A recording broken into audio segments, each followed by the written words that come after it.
Alright, let's see, is everything working? I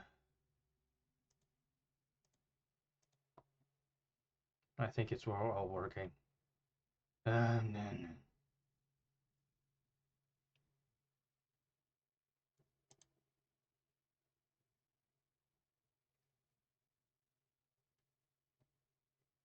Alright, just give me a second. Hello, Twitch chat. How are you all doing?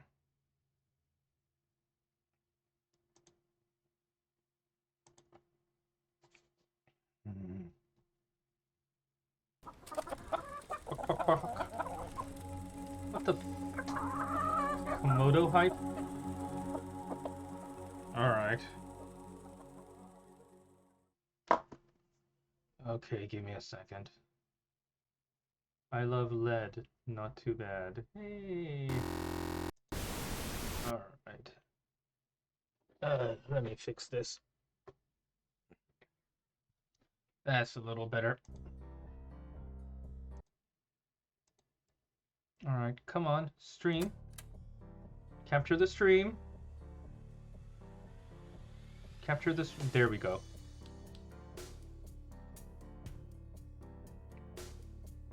Alright. Let's continue our game.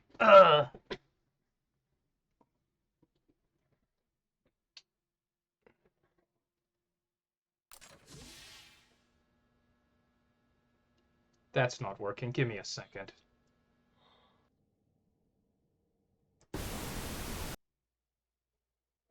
Suffer. He does not look like he wants to be there.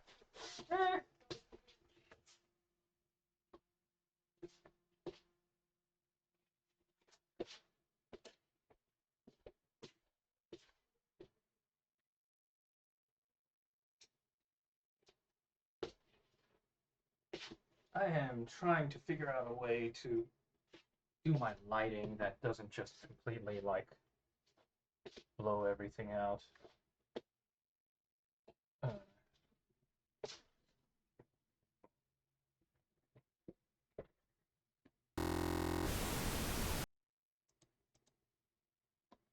Alright. That works. Alright, let's continue. Hang on a minute. That's not it.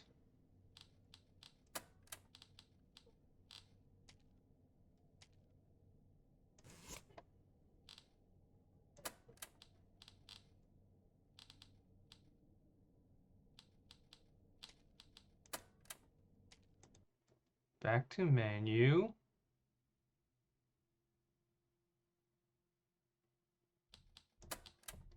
Play. Where's my autosave? Because I'm pretty sure that I got further than I did. Yeah, this is closer. This is more like it. Let's see. Yeah, 6 hours, 58 minutes. That's more like it. I'm gonna keep remembering. Okay, where was I? Handy scrapper.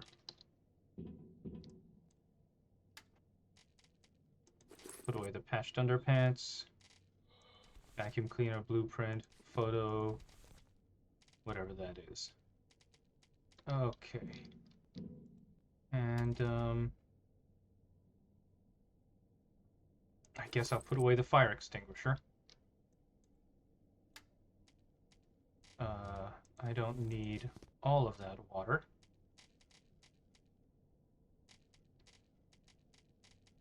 And let's put away...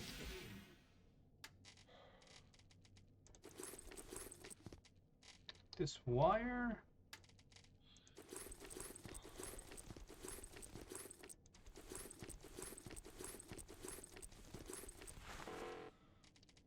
Okay. All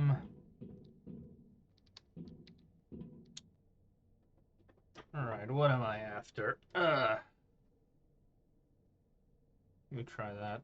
No, that's not it. Hmm.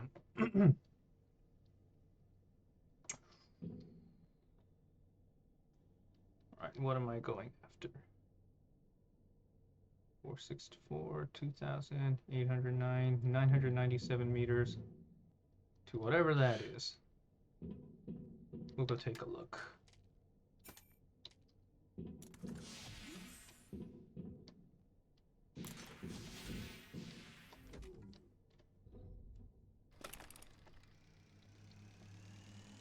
Oh wait, that's that spot.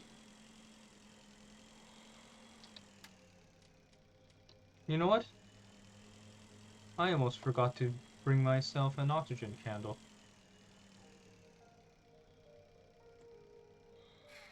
Also, you know something that occurs to me?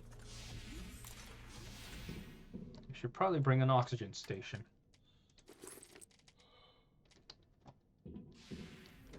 As well as a big candle. I got a construction kit. Okay, what do I need to make a module?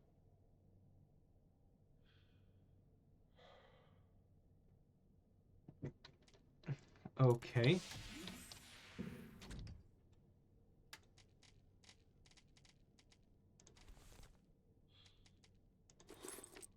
Dispenser. Conductor drill.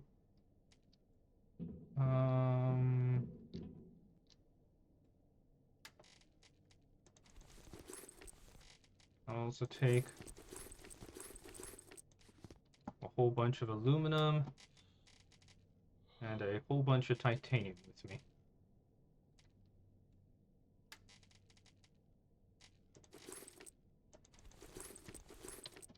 And what else do I need? Compartments. Aluminum, titanium, aluminum, titanium, aluminum, titanium. Thick electrical tape and resin.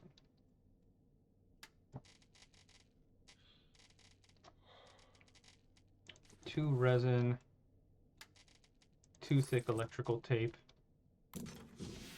Am I going to be able to...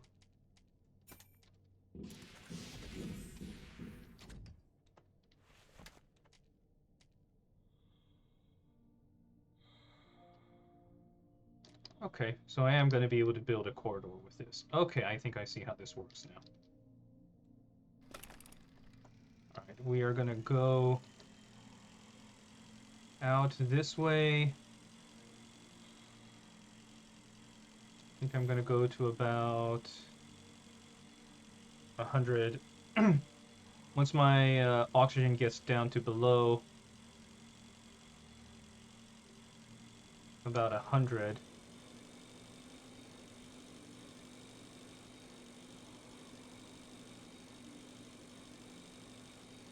I'm going to see if I can set up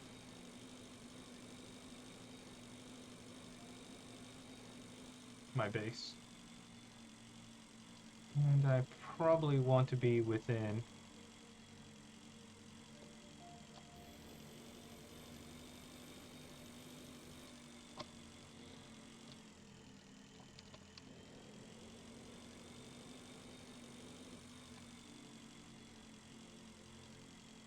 oh boy, and now my radiation is going up again. Swell.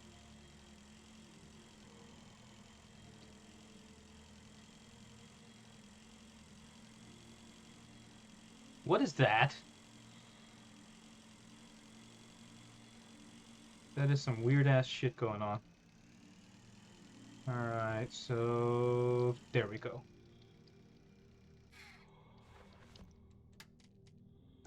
Corridor.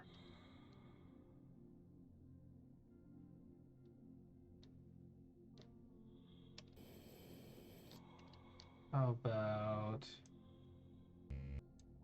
the power of the unicorn achievement required? What the fuck is that supposed to mean?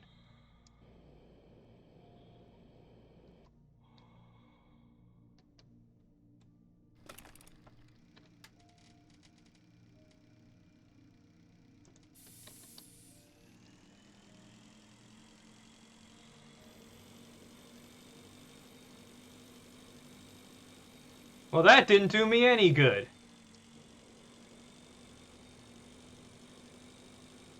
Stop. Judging by the signal, there's an anti-asteroid turret nearby. I hope you don't look much like an asteroid, but it's recommended that you stay away from the guns. These turrets can attack a large moving object without even knowing how valuable the spacesuit on this object is. Alright.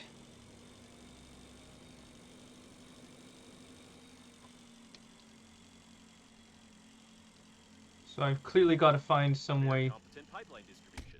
Oh!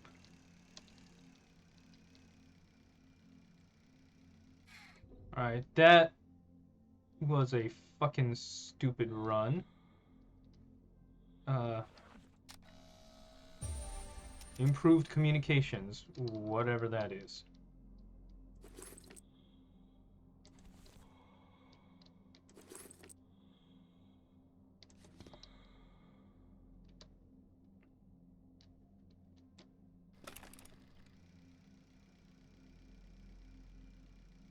Alright, I'm turning back home.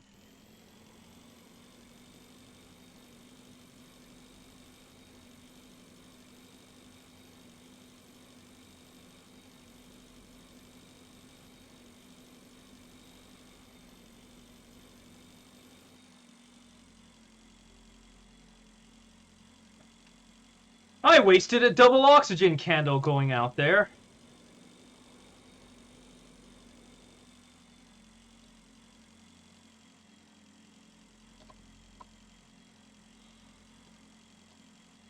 Be aware of the space unicorns. Space unicorns my fucking ass.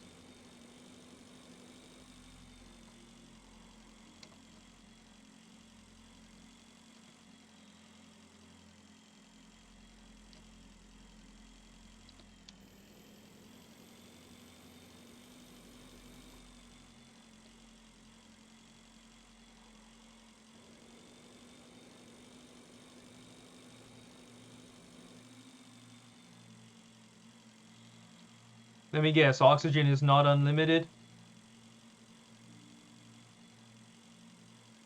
It's probably gonna start squawking that at me anytime soon.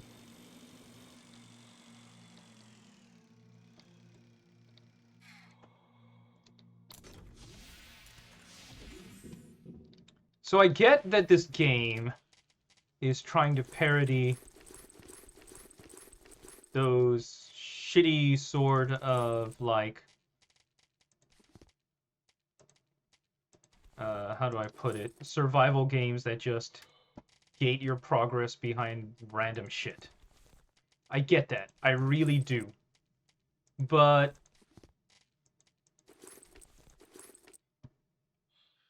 if you ironically make a piece of crap, use a piece of crap fucking mechanic, it's still a piece of crap fucking mechanic.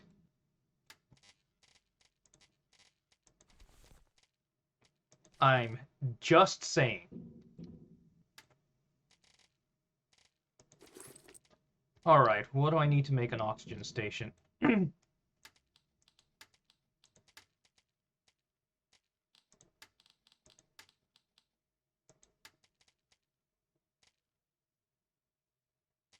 Oxygen generator, battery, refined metal, and plastic.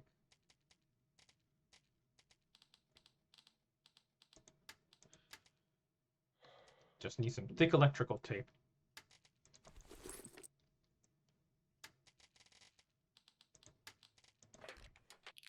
Gonna make some tape. Then I'm gonna build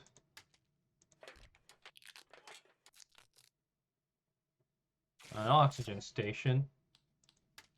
And what do I need for battery, refined metal, and plastic?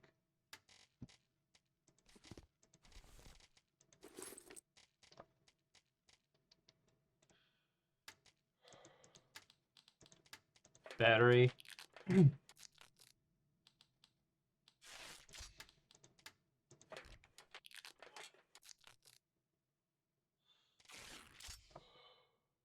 All right.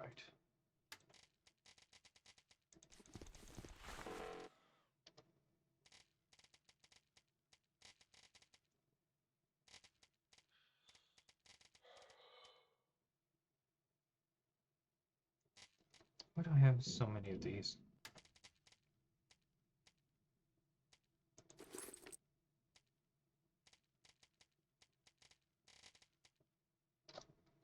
Alright, hang on a moment. Love my tagline, huh? I'm glad you enjoyed it, because somebody came up with it. I wonder who. Give me just 1 second, I'm wondering something.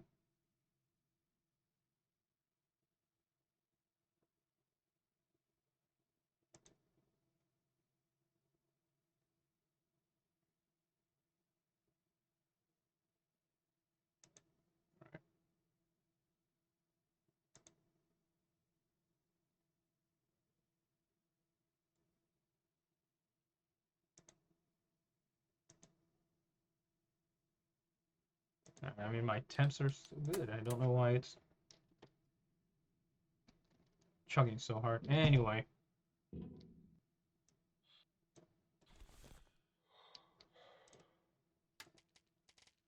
not really chugging, just... Alright.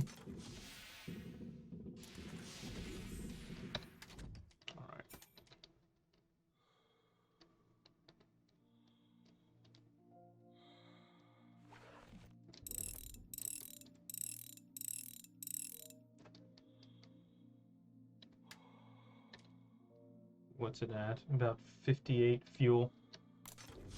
Alright, let's make some more fuel.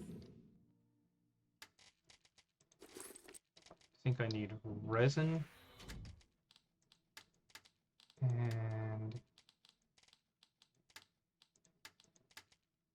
2 red metal and 2 resin.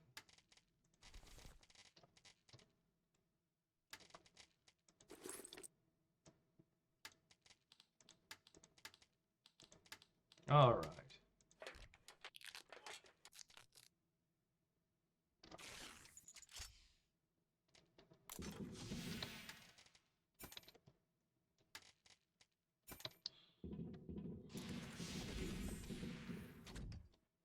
Oops.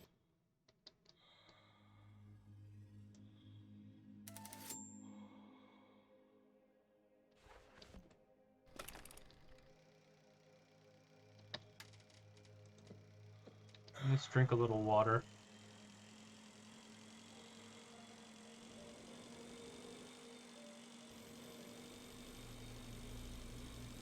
Have I been here already?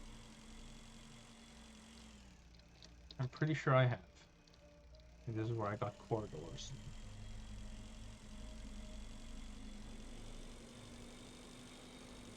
Alright, let's see what...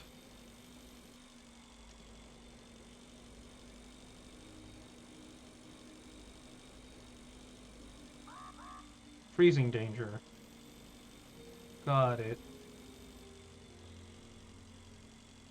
Is there a warm spot around here?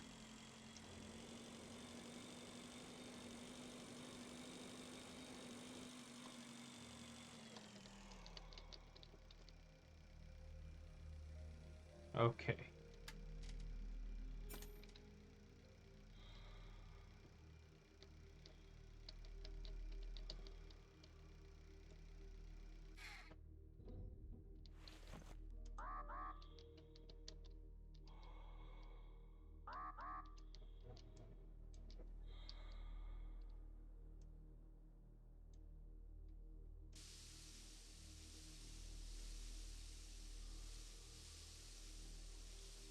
Alright, this does give me a warm spot and an air replenishment zone. Alright, so that I... What the heck just happened here? Did I just... Okay, dang it, I got stuck.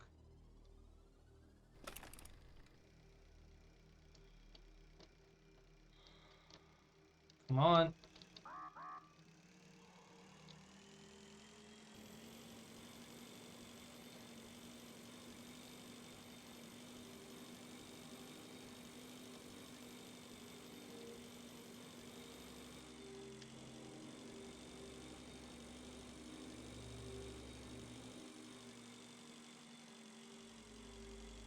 Wow. Alright, This is a radiation. working autonomous oxygen station. Where? Where? Oh, there.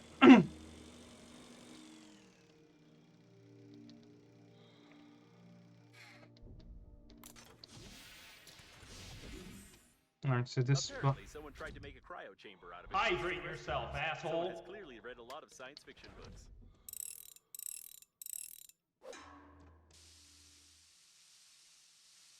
Hydrate myself, asshole, huh? Give me 1 second. I can wait. Hey, Troy, how are you doing? I'm doing all right. I'm I'm just here making hydrated. sure that you're drinking. I am hydrated. My crops are flourishing. My skin is moisturized. Everything.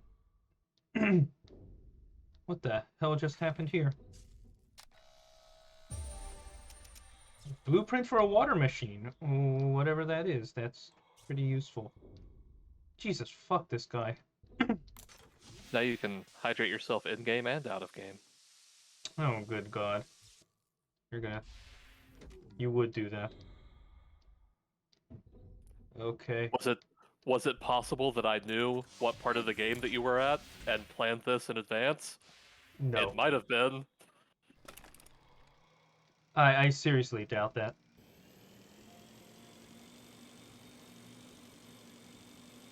What is this?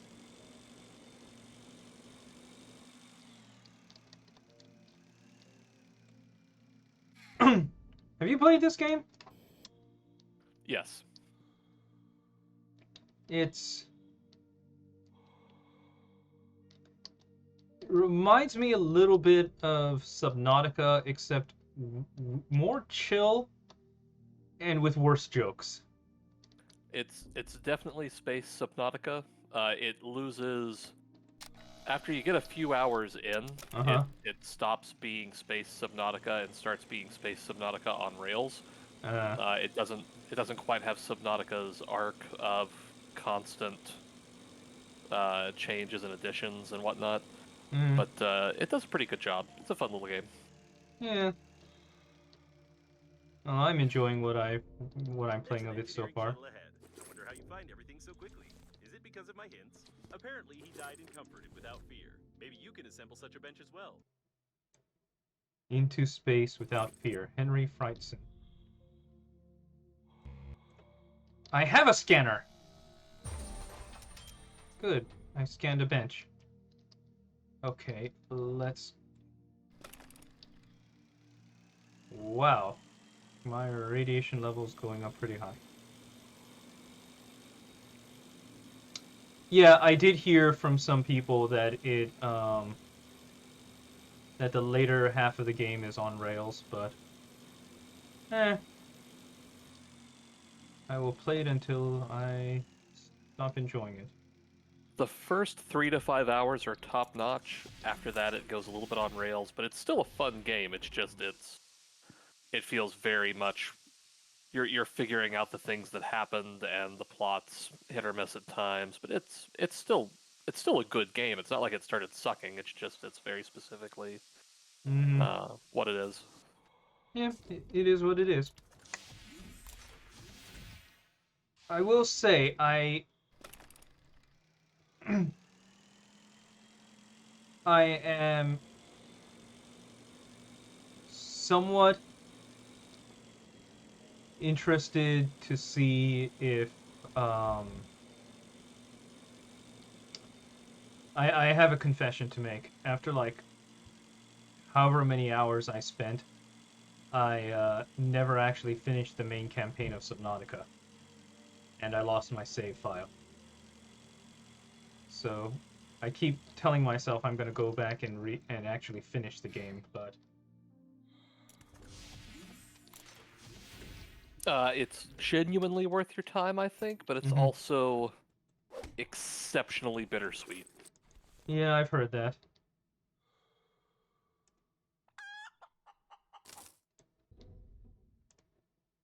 Like, Huh. Disaster probably killed the owner before they completed their pursuit of fashion. Along the lines of I've heard people describe it as there's a reason why they put in the time capsule mechanic, because otherwise people might just be heartbroken when they realize the game is done. All right, what am I doing here? I've got oxygen candles. What am I trying to do?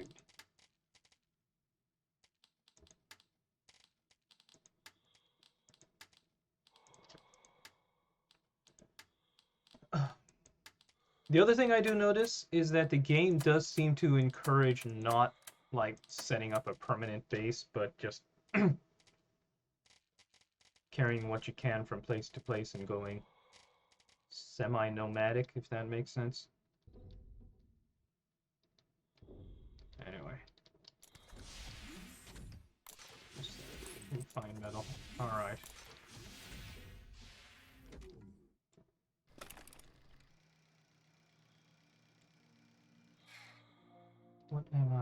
What did I not get from here?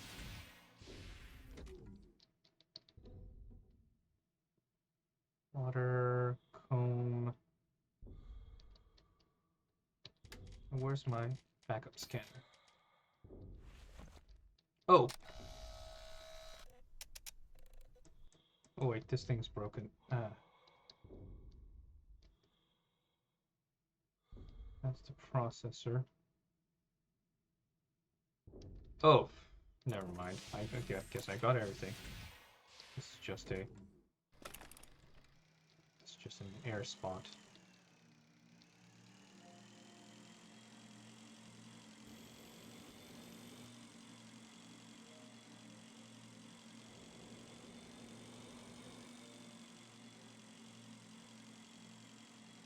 Oh, that's a lot of electricity there.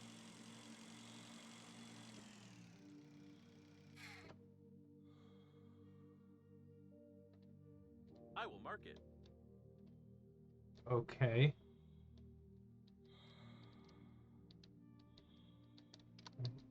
What am I doing? Something exploded here, probably. Probably, you think, EMP grenade blueprint. I presume... where's my drill? I presume that's for getting rid of those turrets that are in my way. Okay.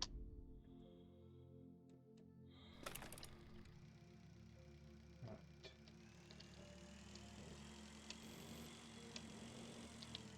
Yeah, I've got oxygen candles, so if I need to... Oh! I should hydrate myself, god damn it.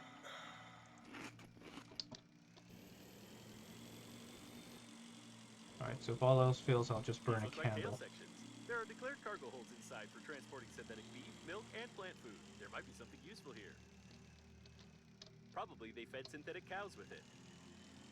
The turret has noticed you. What? What turret? Oh, up there. Damn it. Okay. Looks like an undamaged cargo section with dairy products. Special containers with cooling gel are used for transporting milk. The gel is ideal for reducing the core's activity. What's left to do is to find the emergency unloading lever, get inside the section, pump out the cooling gel, and launch it into the liner. Piece of cake! This is the first time I've seen a spacesuit designed for a cow. Usually they don't keep animals in open space, even synthetic ones. Although your chicken triggers some questions. What a strange place. But maybe we can find something useful here. This may come in handy if you Soil calibrate analyzer. Let's burn my oxygen candle. Synthetic manure. Okay. Oops. Do not want to touch that. Collect some glass. Is there any more glass around here?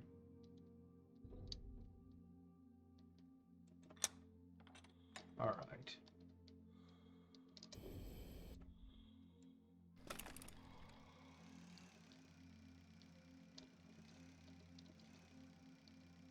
Alright, so that's the turret.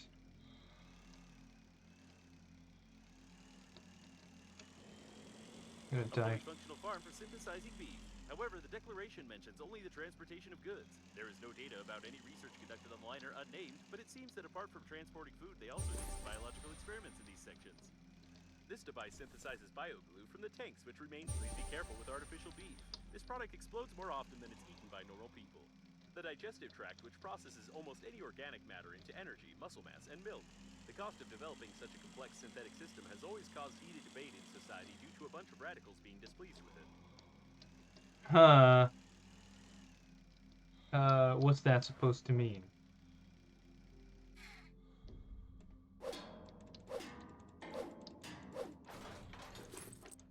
Is that a construction kit? Yeah.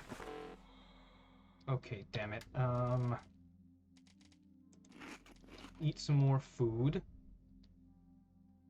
Where's that other construction kit? Where did I lose it? Drink some fucking water already!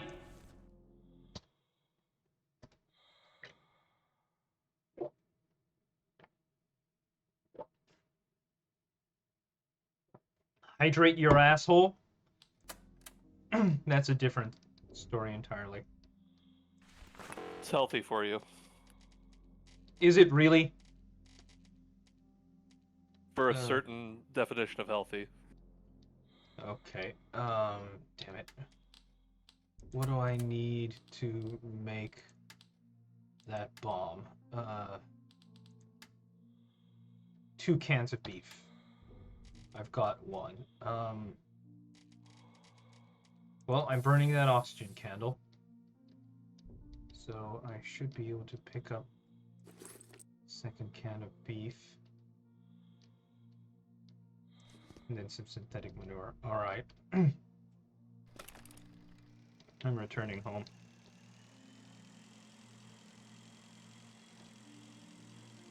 Alright.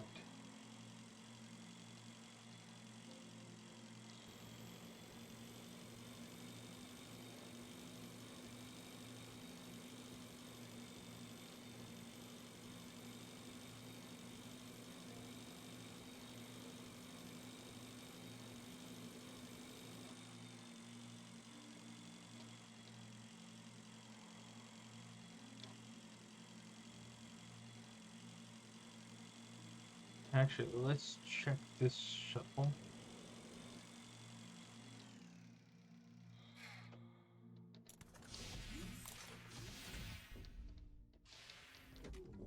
So, did you hear about the complete fuck up that I did? In regards to what? To this game. I apparently was exploring along for a really long time, and then frickin' Desk jumps in and says, "Hey, how are you doing? Why don't you have the vacuum cleaner thing?" And I'm like, "What vacuum cleaner thing?" He says, "You're supposed to have like a thingy. You didn't pick that up yet." I had been traveling the slow way around and somehow managed to get to about this distance before he told me that there was a little motor space scooter. Oh my god. Yeah. Equipment in this area. Therefore, the Breathedge company assumes no responsibility for the behavior and performance of the funerary spacesuit. But you hate slow games. Like, I've seen you just stop playing a game when the walk speed was way too slow. I know. I don't know why. I just kept on going. And yeah, I think it was the challenge of having to set up oxygen stations and keep them fed and go further and further. You see how many of those oxygen stations that got left behind back there, which I just haven't had the time to go back and disassemble. Yeah, I spent a good few hours of this game just, you know, expanding the slow way.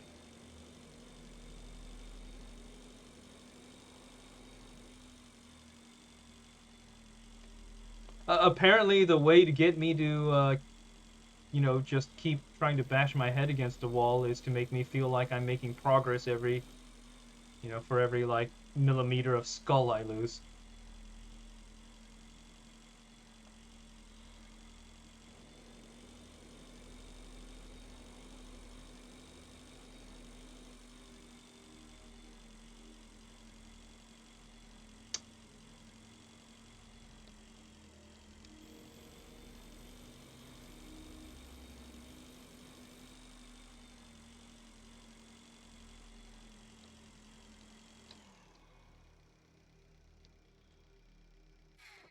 Alright, let's jump back in. Okay, first of all, let's put away my supplies. All but one bottle of water. And this construction kit, since I can't make use of it yet. And let's... Maybe the other moral is that if I'm playing a game set in outer space, I'll put up with more. Alright. Okay, I need 2 cans of beef. Keep the steak. And, okay, what else do I need to make that bomb?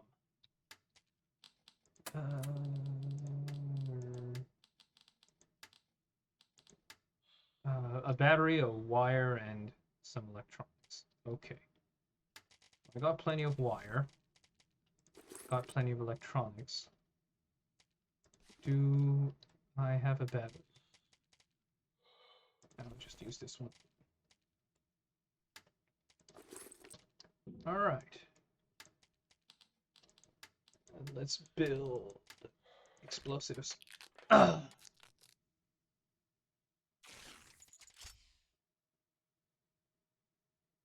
If you blow up 1 can of beef, you can lose an important part of your body.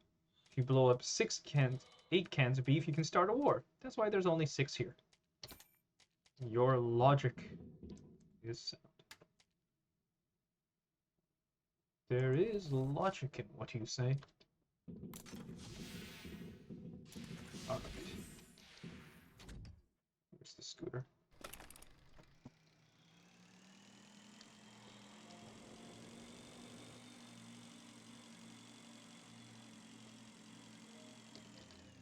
What is that? Tape recorder.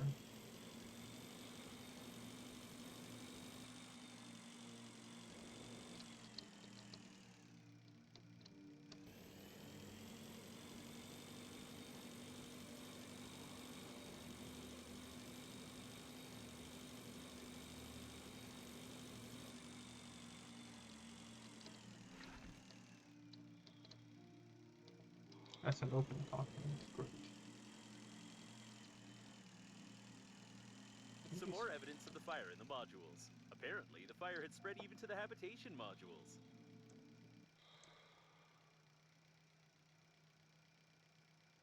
What the hell is that? Garbage collector, trash site.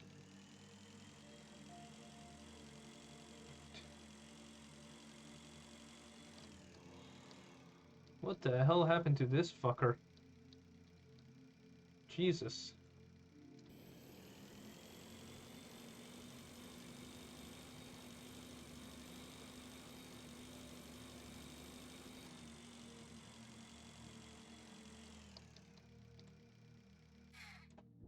Alright.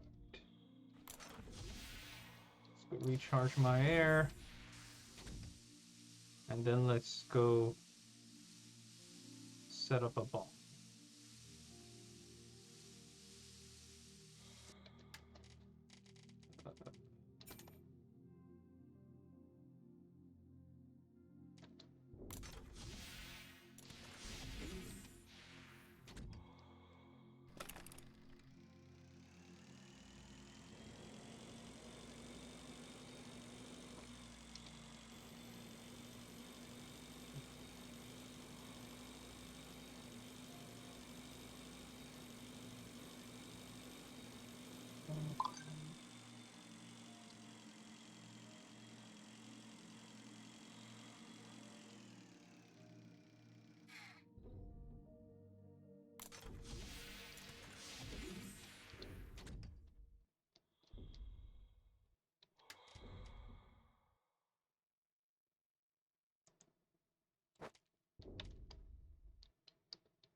Am I doing this wrong?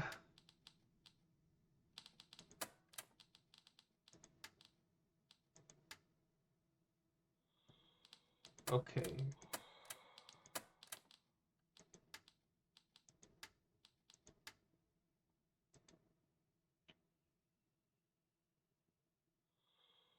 You should plant it carefully, fly away slowly.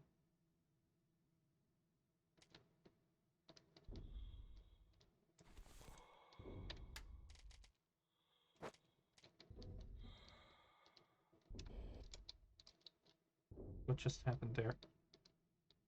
Wait, did it glitch through the door?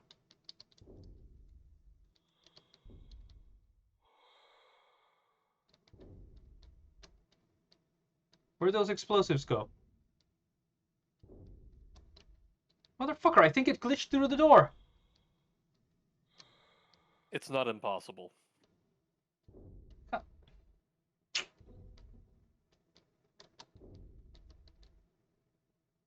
Spent time on that.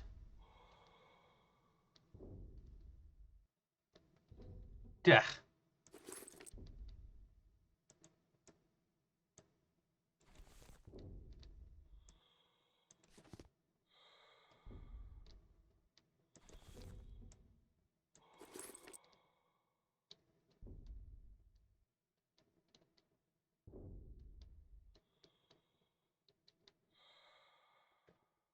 Yeah, that looks like the explosives over there.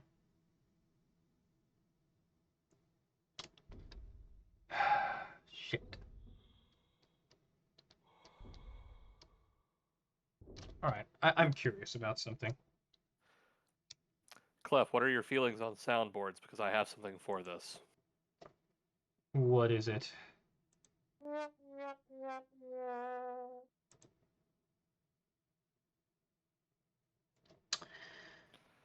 Should probably put that in a soundboard so you can do that anytime you feel like it.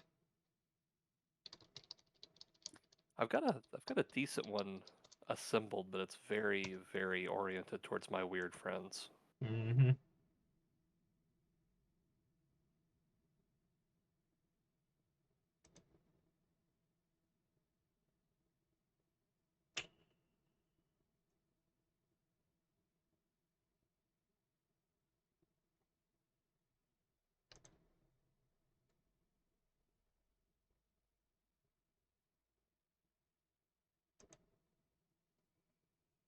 Yeah.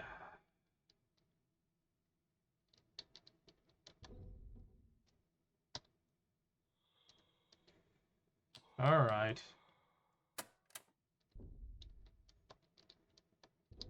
That's irritating.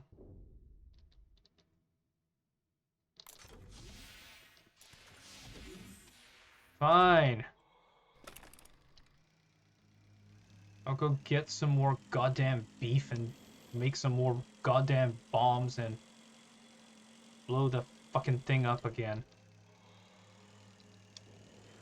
Alternatively, I might have sent you something. What?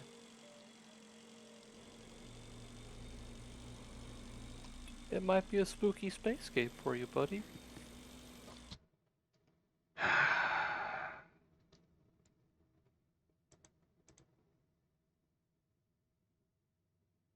A spooky space game where you play as the computer from Star Trek. You know what? I'm gonna continue on this one, but I think that's gonna be my next game.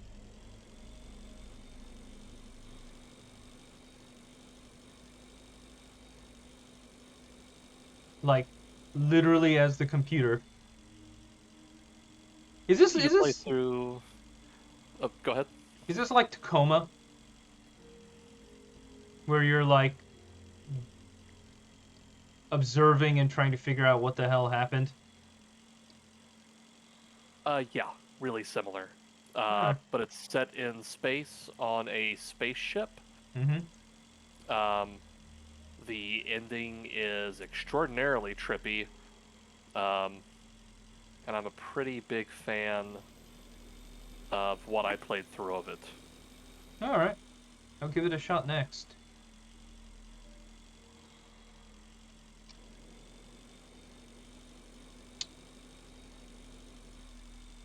Yeah.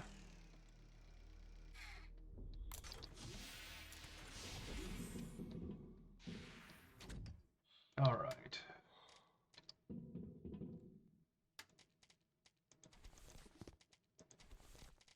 Do I have everything that I need? Food, water.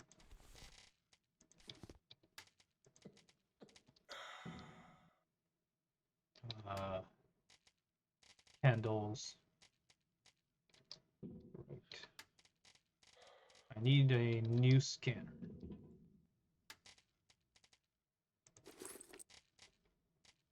Alright. Okay. Looks like I'm gonna go back and collect some more goddamn beef.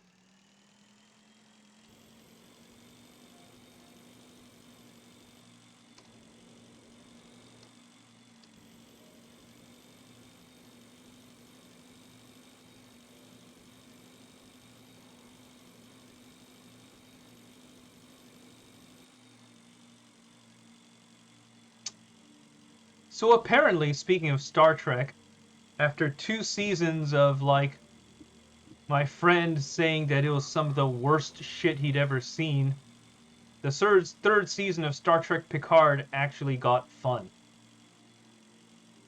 Yeah, they did a good job with it. Mm-hmm. I heard like the last couple of episodes are basically pure fan I think we service. found the perfect specimen to launch into the core. 100%, yes. Okay. Winter is coming. They did the mystery box thing without making it obnoxious. Like, they pose a mystery and then they'll answer it in, like, the next episode. Mm-hmm. It's always very quick. I see. Alright. Well, if that's the case, is it worth watching like only the third season and skip the first two? I could give you a 20-minute overview of the first season and a 5-minute overview of the second season, and you can go into the third and be quite happy. Okay. Anybody who cares about spoilers for Star Trek Picard, stop listening right now, I guess?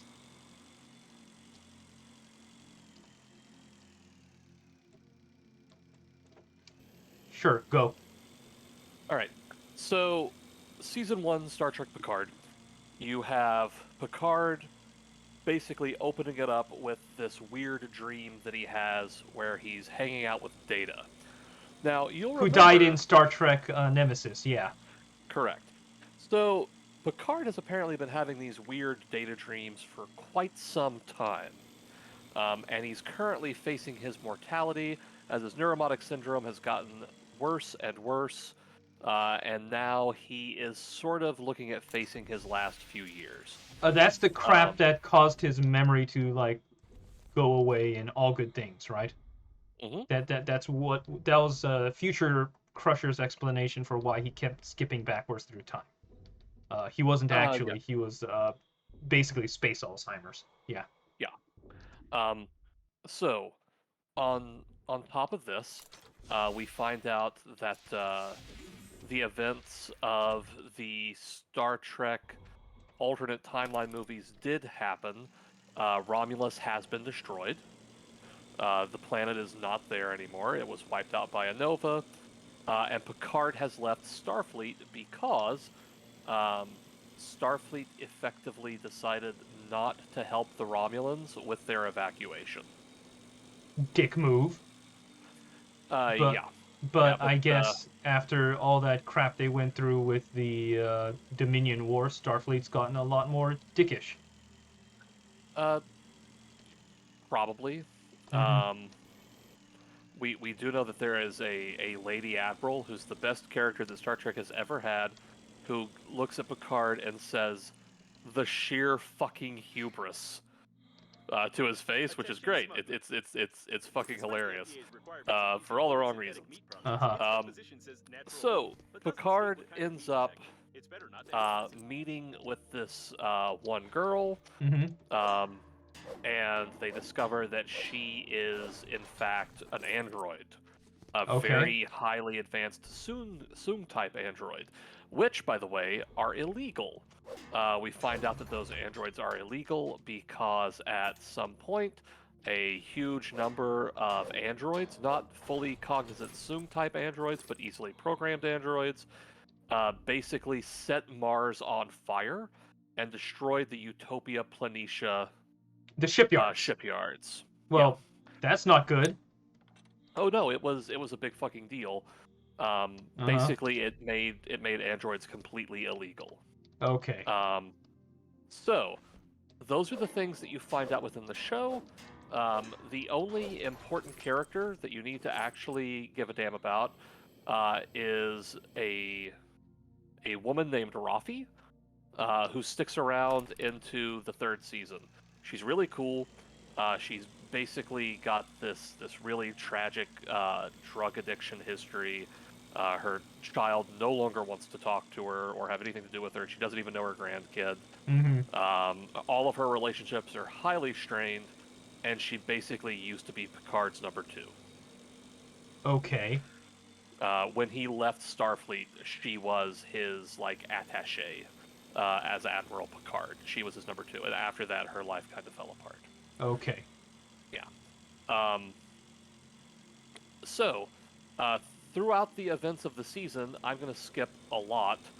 Um, you find out that the girl that they met, who is an android, she dies pretty quickly, but you find out that she is in fact a twin. She has a Okay. twin sister.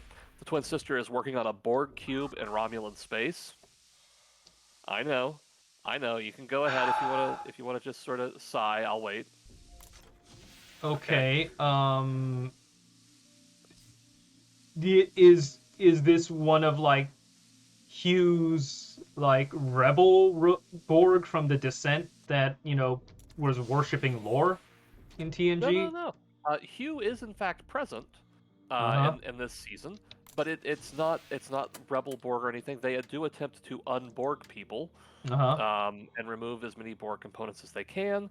If somebody can be rehabilitated, quote quote, they are. Um, So the whole uh, 7 of 9 thing. yeah, she's in this season. I heard that Jerry Ryan. What I heard about it is that Jerry Ryan actually like felt like somebody was finally doing her character justice. Um, or I maybe in guess the later seasons or something like that. she's in this first season. She's a Fenris Ranger, is what they call them. And you know the Rangers from Babylon 5 who go where no one else can go to give Yeah, justice to those who never get it? It's the same thing. Um, we walk in there the is, places. We walk in dark places where the light Horizon does not. decided design were go. usually Yeah. installed in old yeah, space yeah, stations. they just flat out stole it from Bab 5, which I'm okay with. Babylon Alright. 5 is fantastic. Um, so anyhow, throughout the events of the season, you eventually find out that there is a secret Romulan sect, which basically is dedicated to eliminating artificial intelligence, particularly androids. Um, Okay, so what are they like part of the Tal Shiar or whatever? yeah, yeah, it's the Tal Shiar basically. Okay. This is like the group that's above the Tal Shiar, if I remember correctly. Like they are the Tal Shiarist. Um, They're they are the most Romulans that ever Romulant. yeah, yeah. Um, so these Tal Shiar, basically, there's this weird planet. The planet is set up around a artificially created group of 7 suns, to where the whole idea is that there's no way this could have formed naturally. It had to have been formed by advanced technology. Mm-hmm. There's a weird signal on it, and the weird signal basically says, "Hey, if there's artificial life, if you're out there, we will come destroy everything if you're under threat." Um, Okay. so they basically have this concept where they find this signal that's going out to all artificial life, offering to wipe out anyone who's around. So there you go. So kind of So like that's the Reapers from Mass Effect, it's a that little bit, yeah. thing where Yeah. artificial and organic life can't coexist. So you got to have one or the other. Yep. All right. So those so that's going on. By the end of the season, you find the planet on which Eric Sung, um, Dr. Sung's never before mentioned son, who, while not as good with the brain, was very, very good building bodies. Like he was extraordinary at building physical forms. He had been working on androids, following in his father's footsteps. Okay. Um, Brent Spiner's got to like play 15 roles, otherwise he's not going to be in happy. in every season. Yeah. Uh, so you have this going on. Robotics wasn't so popular at the time when such The ships Romulans are used. coming to wipe out this colony. External control It systems doesn't look like the the old ships Federation had is going to leaks. come and I can help hack it in a them. split second. So The engines look they intact. A they cool have thing, somebody with who's no part of the fuel colony inside. who To basically start the says, engines, you have "Well, to if the find some Romulans fuel are coming to filtered wipe tank us and hack out, the I'm going control to talk system to of the these ship. people who promise To to kill them." This to technology yeah. is Yeah. outdated, so it's highly improbable that this debris belongs to the liner. So basically, they open what most people have jokingly called the tentacle portal. Because it literally just looks like tentacles coming out of this portal in space. It's roundly mocked. Um, Okay. they open up the tentacle portal. They threaten the Romulans and everything, but Picard's team on the planet, again, the only one you really need to care about is Rafi, and I guess 7 of 9. Mm-hmm. They manage to stop it and close the portal. At which point they're defenseless, and the Federation shows up to save the day. While Okay. this is happening, though, Is Pic- is that the scene that I saw somebody do a clip from where Riker shows up at the head of like a bunch of copy paste starships to save the day? yes, yes, they are. They're all the exact same starship. It is comical. Uh. Uh, so they all show up and everything. Um, Mm-hmm. uh, then basically they go, and Picard's neuromotic syndrome. Oh, it's as bad as it can possibly be, and Picard dies. Oh, that sucks. Um, How'd they get I two more? well, do you remember from Star Trek: The Next Generation the episode with Data's mom? Yeah. Oh my Those are referred God! to those are referred to as golems. So Data's mom shows up, uh, or not Data's mom, actual mom. The Data's mom thing happens. Yeah. Picard gets put into a golem body, fixes his neuromotic syndrome, all this other stuff. So and they basically say, "Oh, couldn't you have made me like younger or made me live longer?" And they were like, "No, no, we programmed the body. You'll live to an average human age and die, and it's all sweet and everything. How wonderful!" So, If I were Jean-Luc Picard, I'd be like bitching about getting a raw deal.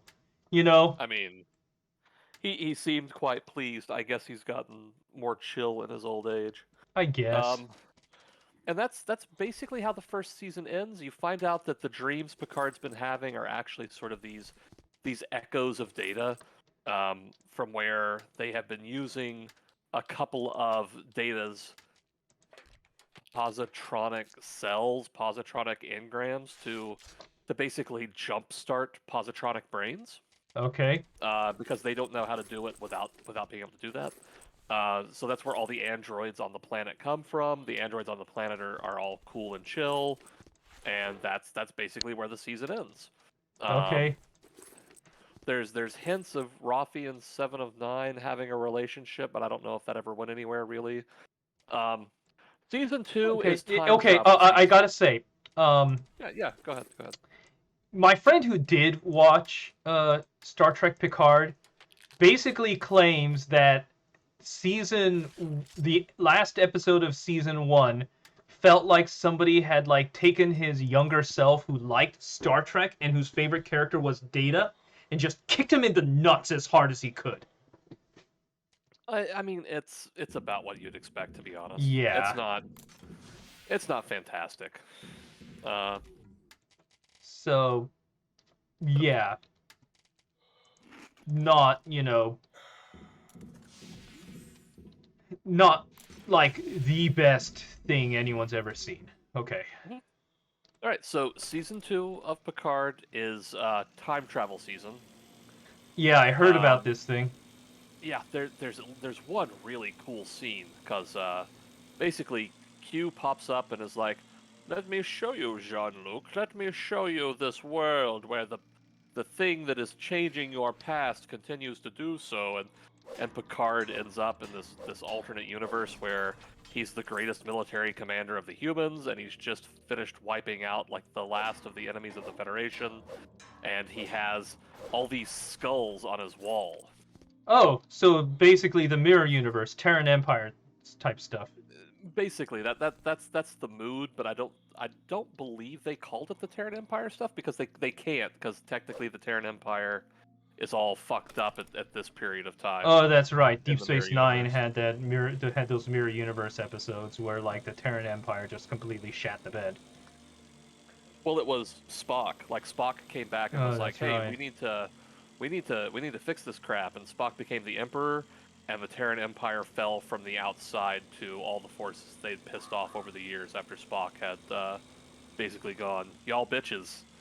If I Um, can admit something, I kind of skipped the mirror universe episodes of Deep Space Nine. oh Didn't yeah, no, I didn't they're think that bringing back that idea was a good idea. Anyway. um, so a couple of them are a treat, like Mhm. one or two. You get the one where Quark goes to the mirror universe, Oh, that would chasing be down the Grand amazing. Nagus. He's chasing down the Grand Nagus, who was trying to set up trade deals with the mirror universe, which is which is such a thing. That's such a thing that would That is happen. such a Ferengi thing to do. I love it. Yeah, Okay. yeah. And then the other one where it's just like Cisco goes. That one's pretty good. Hmm. Um, but there's one where Barile, who you'll remember died pretty early on in the show, Oh, that was that. he's there. He was the that what is it? That Medic. Bajoran guy that had like that weird was he the Bajoran guy that had that weird relationship with Kira? It wasn't even weird. They were into each other. Oh, okay, yeah, no, He she was he was running for Space Pope that's right, against Kai Wynn, and basically took the loss to save the reputation of Kai Opaka. that's right. Uh, because Kai Opaka was such a central force and figure to the Bajoran people Hmm. during the occupation that he couldn't stand the idea of anything happening to her, Yeah, even in memory. Um, but those two episodes are good. The one where they built the mirror universe Defiant was stupid, although it was very clearly just there so that you could have Emperor Worf with Garrick like chained up at his feet, which is that's amazing, and I'm yeah. sure that spawned a bunch of fan art. More than you would believe. It's No, it's a lot. I can believe a lot of fan art. Oh, but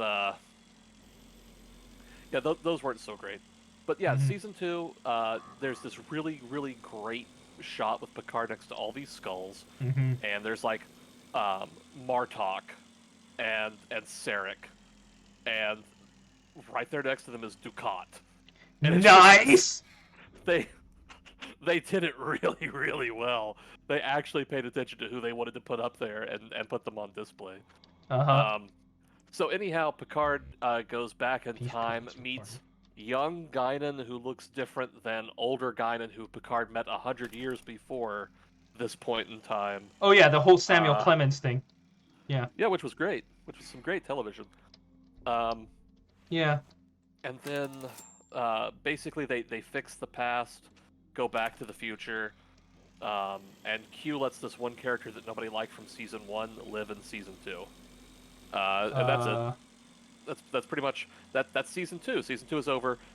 Q dies. Uh-huh. Yeah, that's how it ends. Yeah, that was my friend who loves Star Trek. He said that the second season, the first season because he was a Data fan, was like getting kicked in the nuts. The second season because he's also a big Q fan, felt like somebody had just grabbed his nuts and just started twisting. Like, Just it, they had somehow managed to grab both of them at the same time and started twisting in the opposite directions. yeah, like just this sort of motion, and he was basically talking going into season 3 was basically saying, "Great, I can't."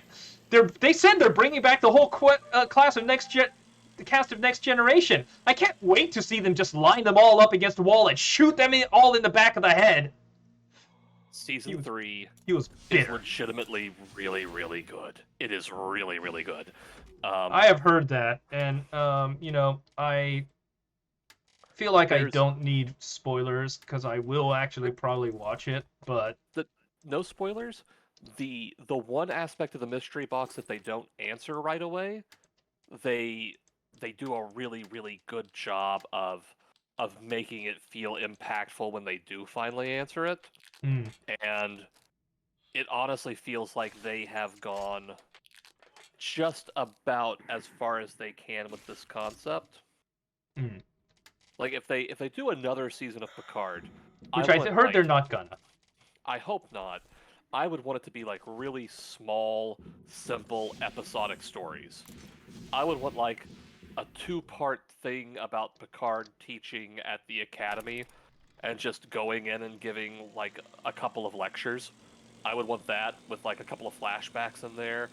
Um, but See, it's very much whenever Patrick Stewart signed up for the show, he basically said, "No uniforms, no Enterprise.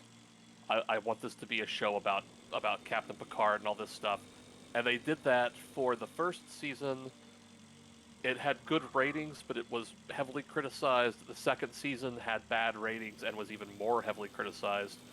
So they turned around and were like, "Hey, let's just let's just make season 3 a reunion, a reunion season." let's just give us let's just come up with a final storyline for the Next Generation people that was better than Star Trek Nemesis. Yep, Okay?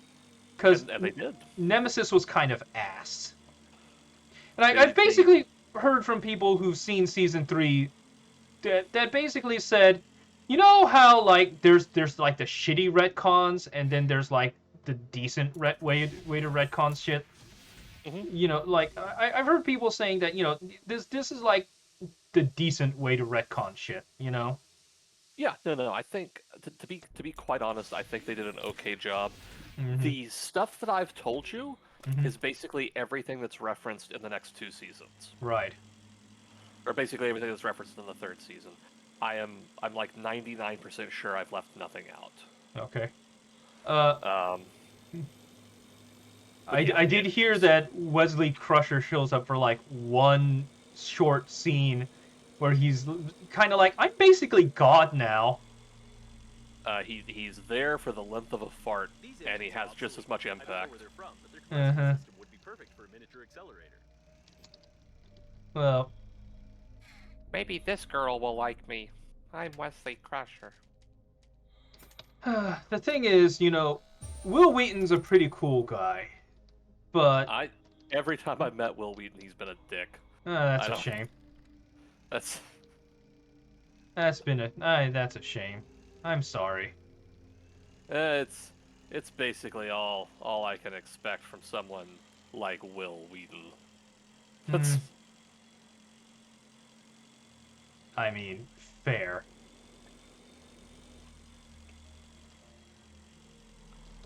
well, I've successfully killed your stream, so Have you? I can only assume. I've got like 3 viewers. I honestly think people don't really sign up to watch me play Breathedge, but I'm enjoying this. You know what I should probably do is like find one of those games that like just scares the living like motherfucking crap out of you, and then just like scream over loudly and exaggerate all my responses. I think that would get some people paying attention. I mean, you could. That is the Markiplier approach. Yeah, the See, what I Markiplier think is you should do is, actually amusing when he does that. I think what you should do is do the exact same thing, only do it with games that are not at all scary. I Do get. some freak out doing Barbie horse adventures and claim that you have an intense phobia of horses. I mean, I probably could.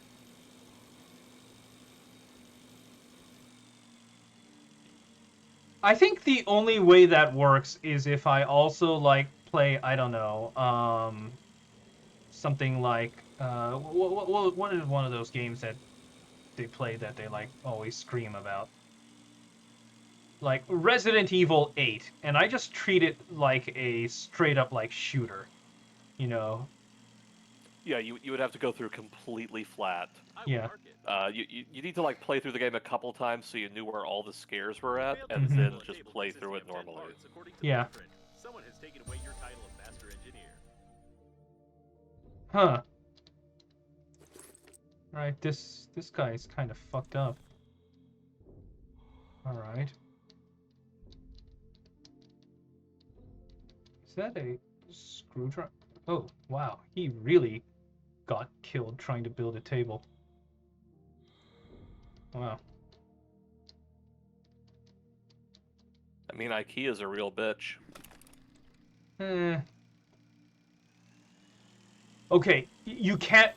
You can talk bad about IKEA all you want, but if you've ever tried to build something from like off-brand IKEA, it becomes very clear just how much work IKEA actually puts into making sure that their stuff actually assembles properly. Because I have been like an hour deep into trying to build this off-brand IKEA like bookshelf, only to realize that none of the screw holes line up with each other. At the legitimate risk of sounding incredibly arrogant, Uh-huh. this is why I prefer to make my furniture.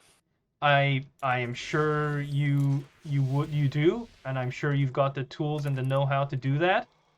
Um, It it was very expensive. I I really I think I would have preferred to buy it all at IKEA. Probably, but you can rest assured that Ron Swanson is smiling upon you. I don't think he smiles on you until you make a boat. No, my next. Oh, you'll probably get a kick out of this.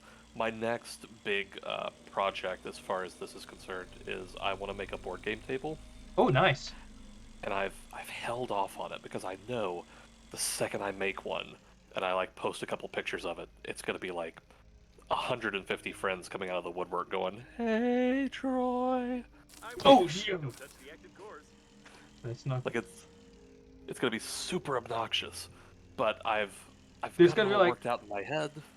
So hey Troy, how much would you charge to build me a D&D table? My general rule on that is materials, and you have to be here the entire time I'm working on it.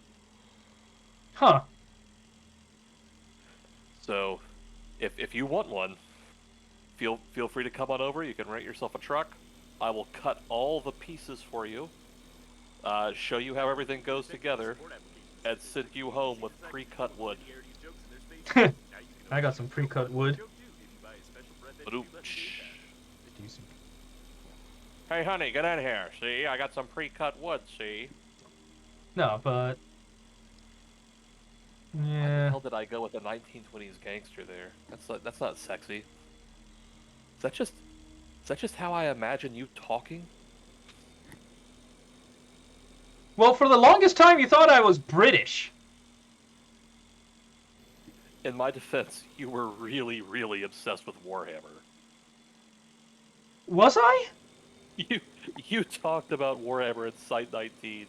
Like the first 3 or 4 times I saw you speak, period, you were talking about Warhammer, and I was just like, Speakers in the man, pleasure shuttle. Clef's really into Connected to the hub Warhammer. with a cheap extension And then port. not long after that, you talked about something else that was like British culture related. I don't think it was Doctor Who. It might have been. Looks like he was trying to attract Um, attention by playing loudly on his but it was guitar. something else His British acoustic culture related. And I was just guitar, like, using a speaker oh, in space. okay. British guy, huh? Maybe Clef's a British guy, I guess.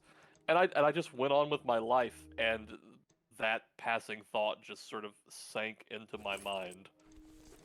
No, you know what I think it is? I have this. I had this habit for a while to swapping back between the British and English spellings of words. Like I'd spell armor with a U and I'd spell color with a U. I put extra U's in things actually.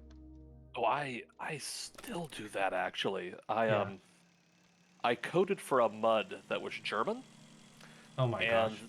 well, the mud was run by Germans. It was in Germany, but because English was the language of the internet, especially in the late '80s, all the descriptions were written in English, all Oh, the commands and about things the were written in terms. English, Yeah. and they used British English. So for years, I spelled maneuvering ridiculously.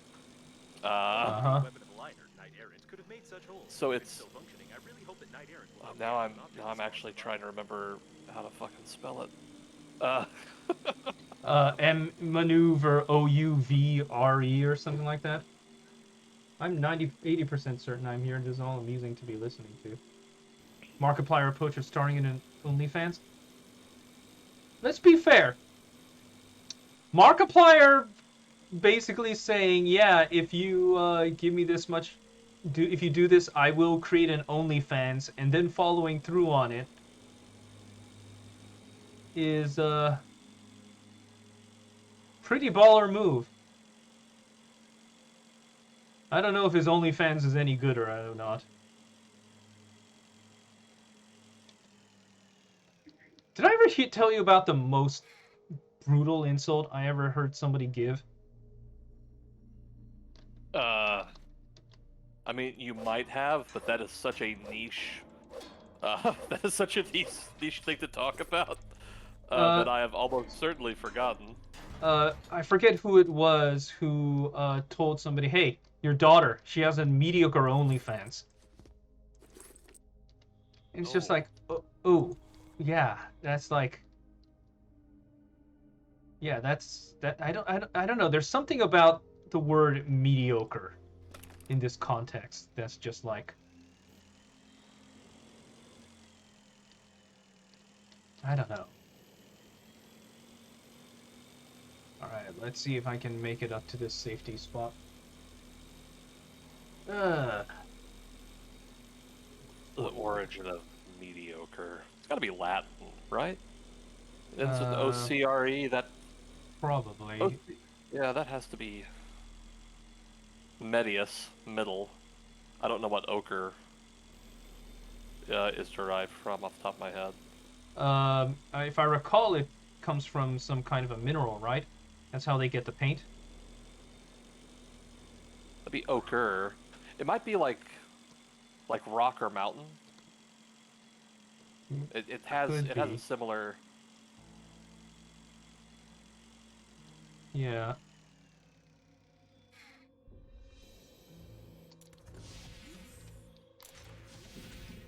Alright, made it inside. Okay. Wow, I picked up a lot of water on that trip.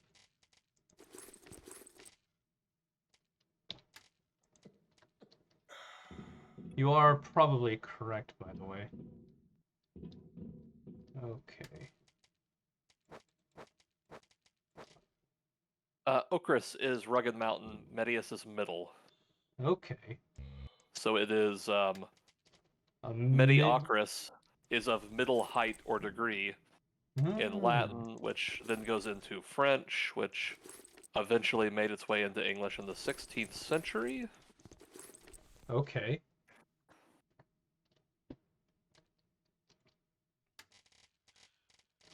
Well, shit. There's a question I didn't think needed an answer that we got an answer to. Huh. All right. Soil analyzer. Battery, electronics, 2 magnets, 2 plastic.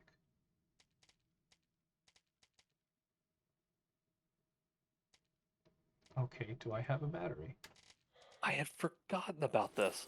Um, so the origin in English of the word mediocre comes from a um, a rhetorician and scholar named Angel Day. Okay. Um, Angel Day is primarily known for writing the English Secretary, which was the first manual on how to write good letters in English. Okay, because from that title, it was sounding like something a little bit spicier, but I guess not. Oh, not from the late 1500s. If you wanted spicy, you saw a play at that time. Eh. Or I guess you went and read Chaucer. I think he was still spicy. Eh, I guess. I guess.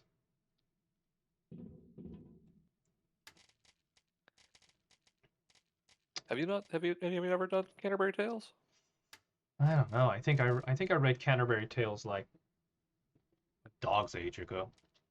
Okay, so Canterbury Tales is fucking hysterical.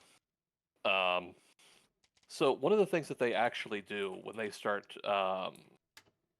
actually trying to tell their stories is they agree that the order that they're going to go in is in order of um, what do you call it? I guess public prestige or whatnot. So it's basically whoever's the most important person, they will tell their story first, and then the next most important person, and the next most important person. Uh-huh. Um, so you you start off, you have the prologue, and then you have the Knight's Tale. Because Okay. the knight's the person with the most prestige, and the Knight's Tale, it's very long. It goes on forever. It's in 4 parts. It's the old Palamon and Arcite story, Okay. to where they both fall in love, etc., etc., etc. So after that, when the Knight's Tale ends, they're planning originally on going to oh gosh, I can't remember who it was. It might have been the Friar or Uh-huh. the Manciple. But instead of him getting to go, the Miller steps in and interrupts him. Okay. Okay, the Miller's Tale is fucking hilarious because it basically it's the story of this carpenter, um, and the carpenter is an older guy, and he marries this beautiful younger woman, and there are these other 2 young men who are desperate to sleep with her, Okay. and he makes a trip into town, and one of the men shows up, and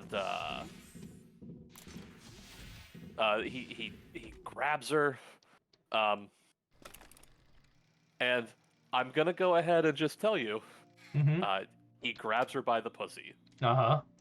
Um, it is the first instance of the word cunt in the English language. Really? It is the Middle English version of the word, which is spelled with a Q and a Y. So please enjoy. Uh, Okay. if you would like some if you would like some language. She begins to she threatens to cry out for help, and he just breaks down crying, and she agrees to sleep with him because he's crying, and she wants to make him feel better. Is this the So Miller's then, Tale or the Incel's Tale? I mean, same difference. I So guess. so she agrees to sleep with him, and then she goes to church, and another guy sees her, and he wants to sleep with her. Okay. So we're So living in porn world now. yeah, well, I mean, this is the whole point, though. the knight told this very serious tale of romantic love and death and honor, and it's juxtaposed immediately by the miller's tale, who Which is a is drunk that's rambling about this. And the story basically ends when the guy who was crying mhm. um, gets up and and the what is it? The other guy who wants to sleep with her Uh-huh. is basically trying to woo her, and he's begging her to, oh, please, please, come down, please come down.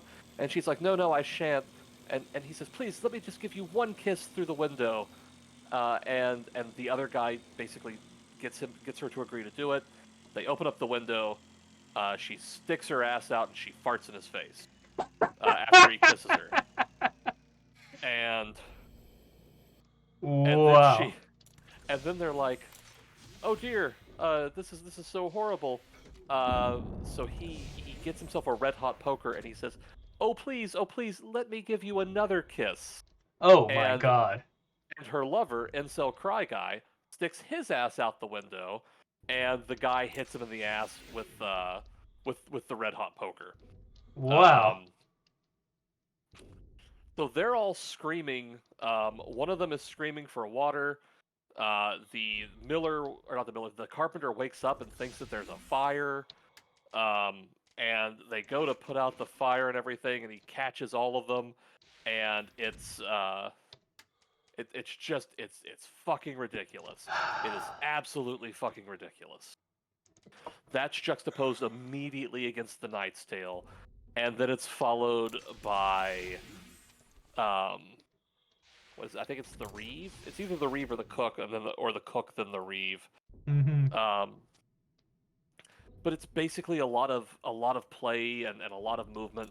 But Chaucer's original plan was to basically have the Canterbury Tales be this compendium of every kind of story that could be told. Huh. Um, it didn't work out that way. He lost some steam, but the whole concept is very similar to an Italian work called the Decameron. Uh, I remember that piece, mostly because it came up in a discussion about the Black Plague, Yeah. and because around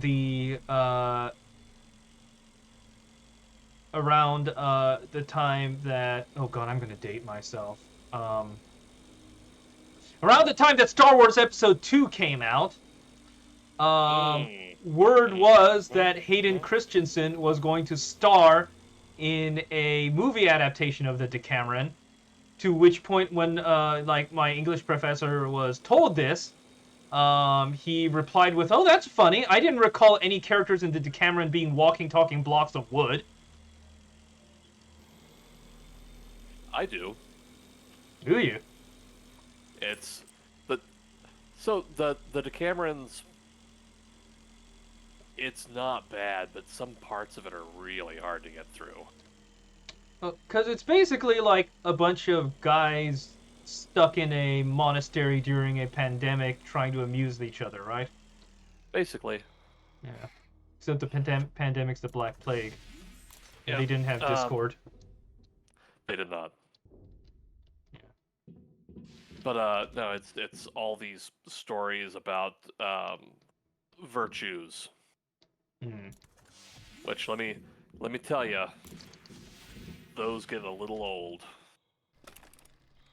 Compared to Vice, I can imagine they get old pretty quick. Oh yeah, I mean Chaucer went straight in for the vice. Yeah. God. Okay. You know what? I think I am done playing Breathedge for a while. Well, I'm glad everyone could come to my English literature stream Hey, no and Star problem. Trek and Star Trek Picard stream. I'm very sorry that I told everyone about Chaucer. I mean, there are worse things you could have been talking about, you know. Name 7. How to get rid of genital warts. What it's like to step on a cat turd in the middle of the night and realize it's squishy. Um, the life cycle of certain wasps. Oh The no. Oh, you're kidding, right? The wasp story. That's fucking fascinating. the last moments of that one guy who died in the what's it called? The Putty Cave? The Nutty Putty The Cave. Nutty Putty Cave. Have I told you about that before? I've heard about it from elsewhere. Anybody here in the stream want to get some grade A fucking nightmare fuel? It is literally okay, so I'm a little bit claustrophobic, and my claustrophobia comes entirely from cave stories. Yeah. Um, I originally thought that cave stories were really cool because my first introduction to internet-based horror is Ted's caving page, Yeah. which is just fantastic. Everyone loves Ted's caving page. Um, Mm-hmm. but then I started reading about other ones. So there's the guy not that far from where I'm at now, who basically I researched him after Ted's caving page because they named the hole after him. Which guy is this? Give me 1 second. All right. I'm trying to get the name so I can tell you exactly. Uh, was it Bushman's Hole? It says Bushman's Hole. No, Oh, that's not it. I don't think. no, that was the that guy Oh, that was the underwater cave divers. yeah, one of the cave, one of the underwater cave things. Floyd Collins, the death of Floyd Collins. Um, Crystal Cave in 1917. Went on to conduct a detailed investigation. Spent 8 years exploring it. Um, before he became stranded one day. Over 17 days, rescue teams attempted everything to release him without success. On the 18th day in the cave, he passed away from starvation, hypothermia, and thirst. Yeah. Yeah, that was the thing where they realized there was no way to go in and get him. And they Yeah. had people going in after him trying to get him food and water and basically turning back, shivering and, because just trying to reach him close enough to get him something to eat was terrifying. Yep. Um, the whole Nutty Putty incident was basically he took a wrong turn, went into an area that had never been properly explored, Yeah. jumped through a hole that he thought was going into another one that was supposed to be a tight fit, but then opened up suddenly and just Yeah. wedged himself in so deep. The worst part of it Head was down. that Yeah. yeah, the worst part of it was that what caught him was his own ribs, like the Yeah. lower part of his rib cage just popped into place, and that's why they could never actually get him out. Yeah, that's why they Um, just sealed off the cave because there was no way to get him out, and people were trying to go in there and see the spot where the dude died. oh yeah, well, and I mean it's insanely dangerous because as bodies break down in caves, there's nowhere for the gases from a decomposing body to go. Oh yeah.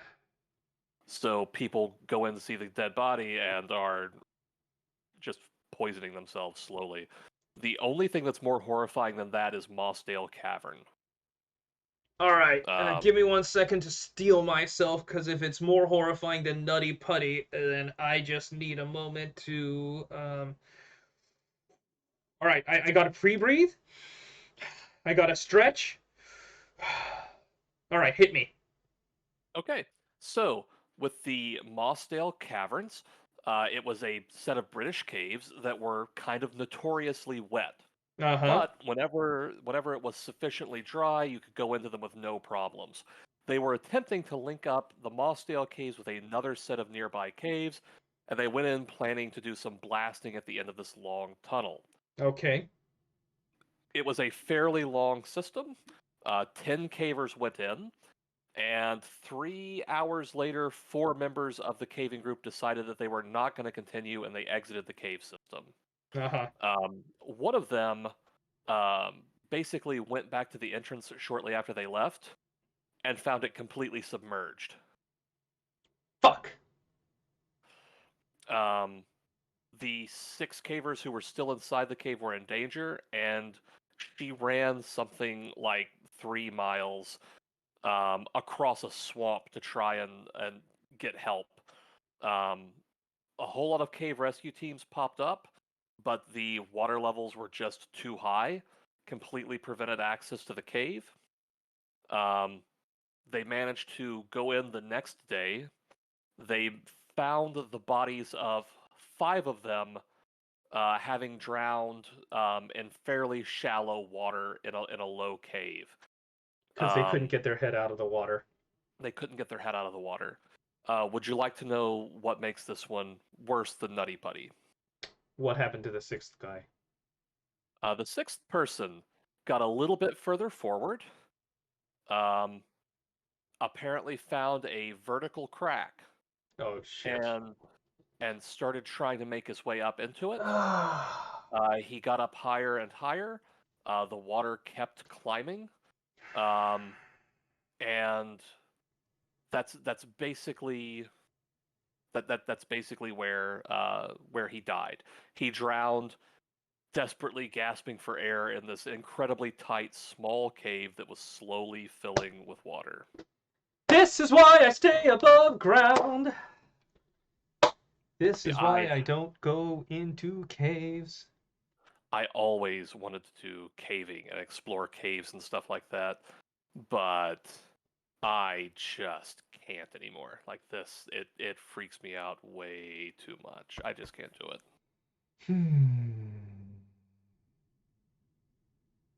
So there you go. I brought happy stories for everyone in your stream. If they're in my stream, then honestly, they're they should be ready for anything, honestly. I mean, my primary fan base are people who, you know, write horror flash fiction for fun. Oh man, we should team up on something some point.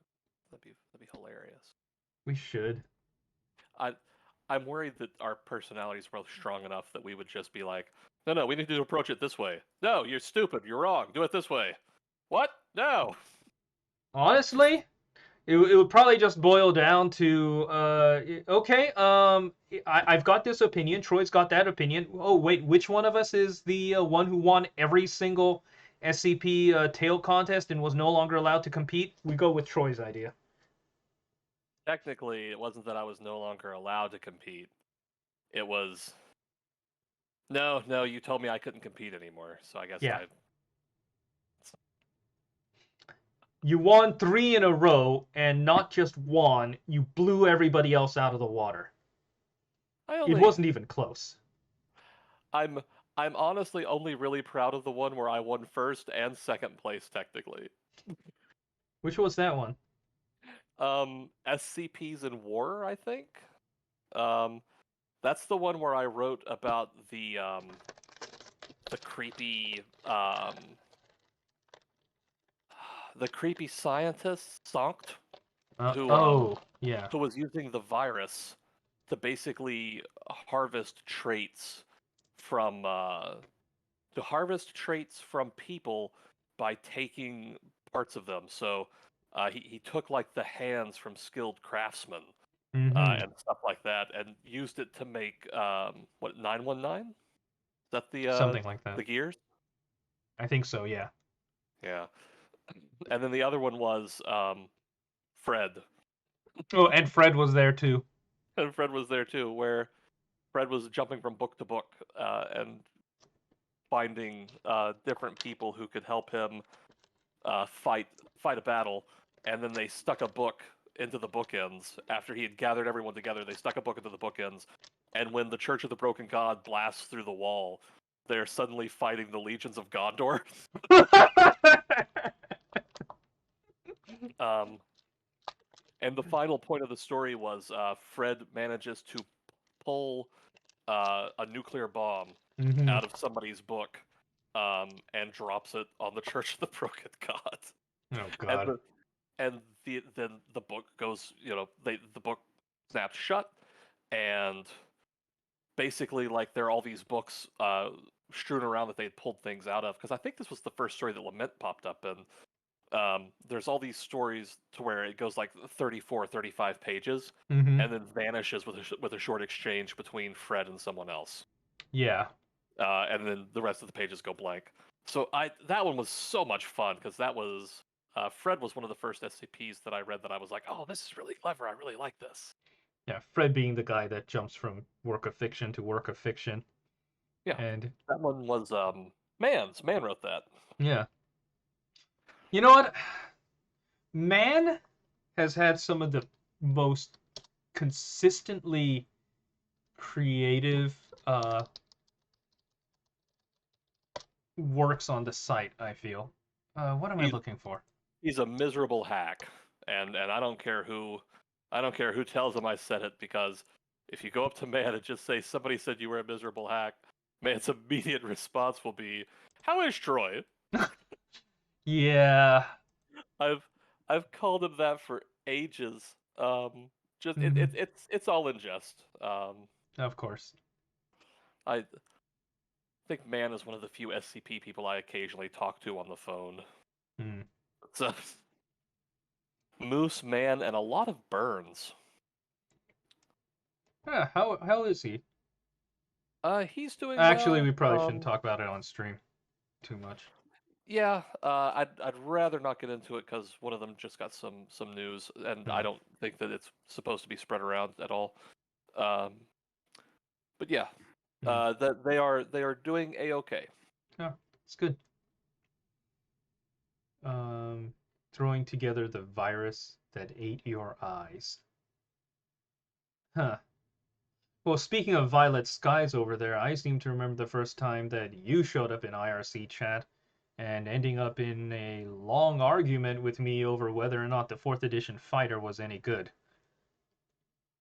It was not.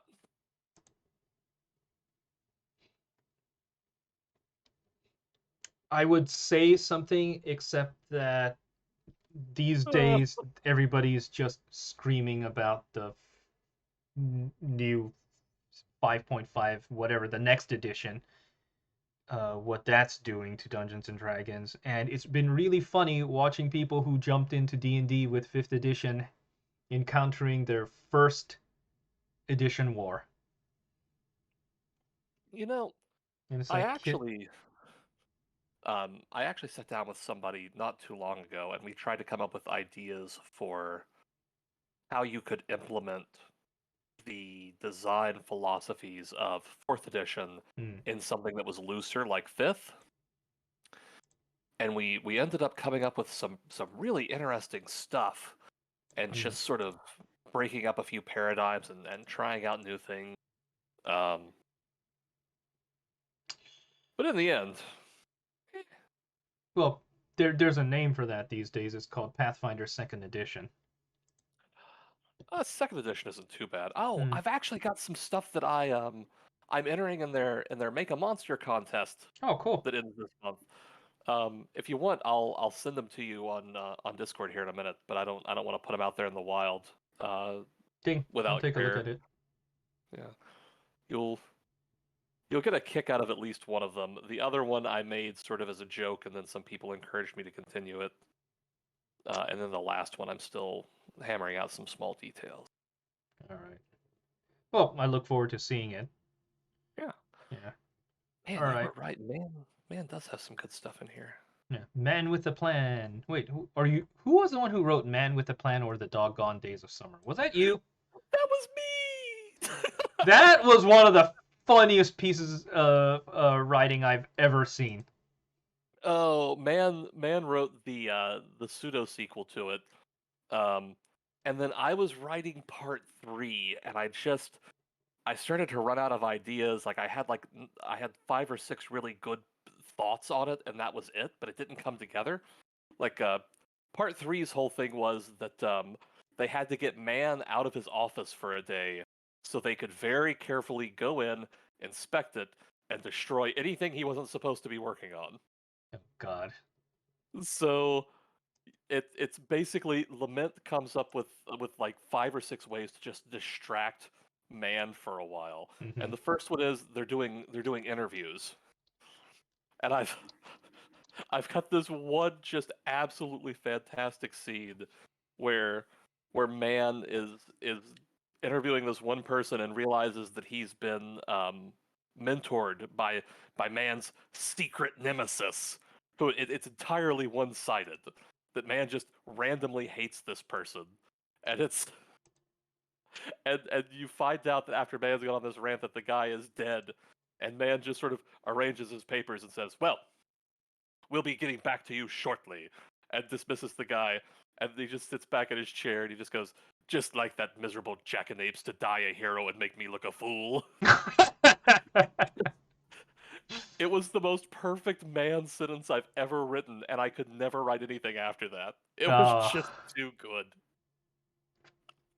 no. Oh And gosh. all this has reminded me that one bad mother exists. Oh god. Um, I don't know how one would tag this on Archive of Your Own. It's just, yeah, it's the. I think this was literally the first MPreg story on the SCP Foundation wiki. Yeah, I mean, that's certainly a claim to fame. yeah. Oh yeah, that's right. Break was in Man's Hatbot story, and there was the one joke article about the SCP Foundation dating game, which is funny as hell now that people are actually making one. Oh man, I hope Lament's dateable. I don't know what they're Hang on. making. SCP Foundation dating game. Doki Doki Anomaly? Oh my god. This is amazing. Who made this? Who did this? Someone called Flighty Felon Games?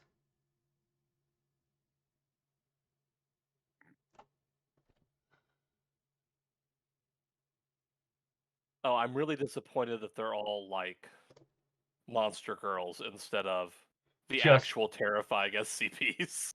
If it was the actual terrifying SCPs, it'd be so much better.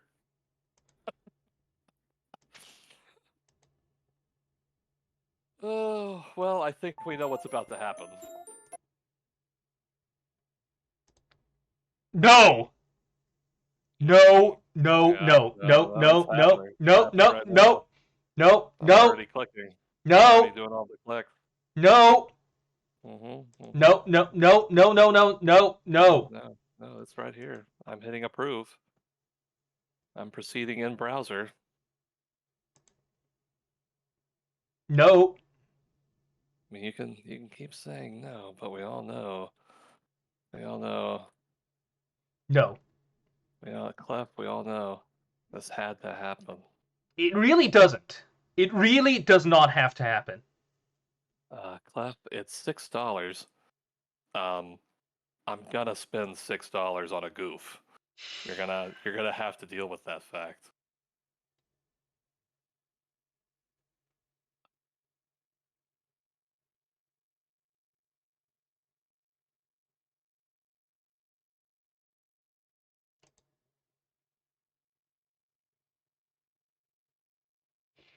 You know, all I have to do is click decline gift. That's all. That's all you have to do. But it's also admitting weakness.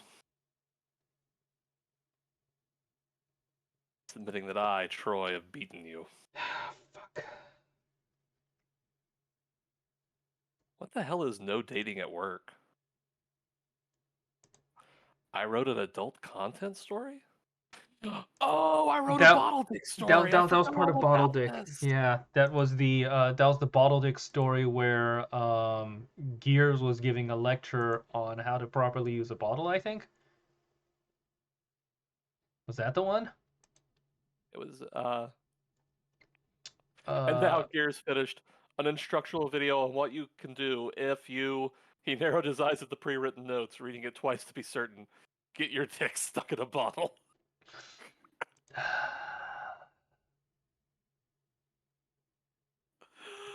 Oh, this has 43 comments.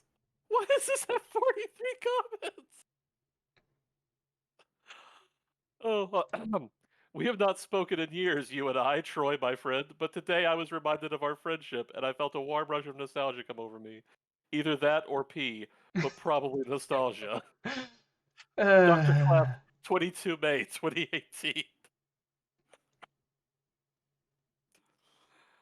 Gosh, I guess it had been like a year since we'd talked at that point. yeah, you'd kind of fallen Uh, away from the foundation. I retired and I GTFO'd as hard as I could. Holy cow. Yeah. Honestly, that's kind of what happened with my Bottle Dick story. Is I'd kind of not really been doing anything, and then the whole incident that, triggered Bottle Dick happened, and I was like, you know what? No, I'm going to Vandal does not deserve this heat. I am back in Vandal up by writing a sequel to that story.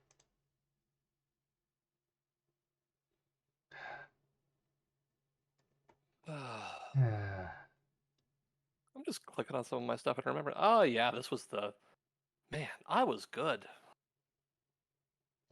Yeah, some good stuff. I also had some crap. Oh my god. Yeah, well, most of my really shitty work just got completely downvoted and obliterated, so thankfully I don't need to look at it. On the other hand, there are some of my old works which still exist in the histories of other articles, so Oh yeah, somebody made me write a LOL Foundation story. hmm. Forgot about that. Let's see. All right. Well, Ugh. uh We should actually just sit down and go through stuff at some point and talk about why we wrote things. That'd be fun. I think that would be if we could get like, I don't know, Gears or somebody to join us, I think that would be great. Oh yeah. All And right.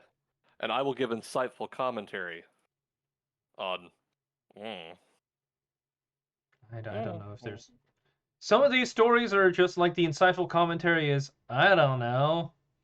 I think this thing is kind of gross and scary. That is gross and scary. Yeah. All right. Well, I'm gonna go ahead and call the stream here. All right, Uh, later, Cliff. later. Later, streamies, All right. streamer. Don't What do you forget call the to. people who? What do you call the people who watch your stream? I don't know. Audience. No, you have to give them a name. Assholes. Call them call them your little clams. What? Your chowder clefs, so you can have little clams. They're all your little clams. And little clams can open and close, so they're clapping. You can get little clam. You can get little clam emotes to where whenever they're excited, they can hit the little clam emote. I've missed you. All right. I'll talk to you again soon. Peace. Later. Later. Uh. All right. Well, good night, everybody. Love and peace.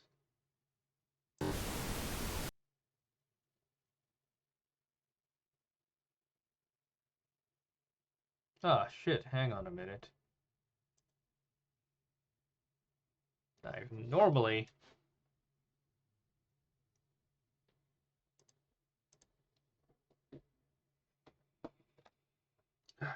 what am I looking for?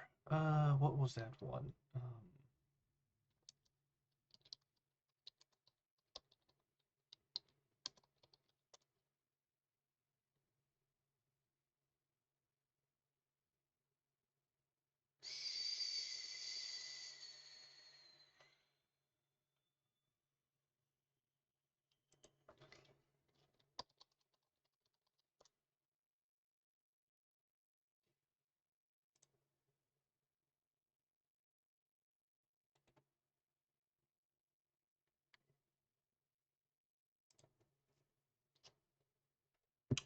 You know what?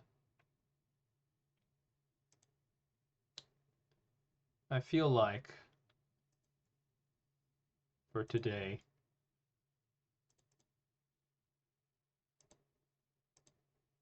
there's really only one choice that I can choose.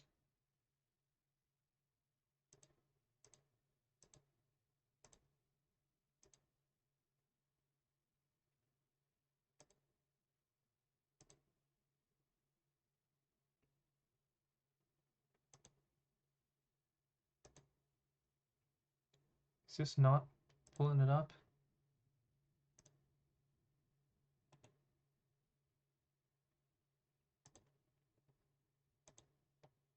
All right, hang on a second.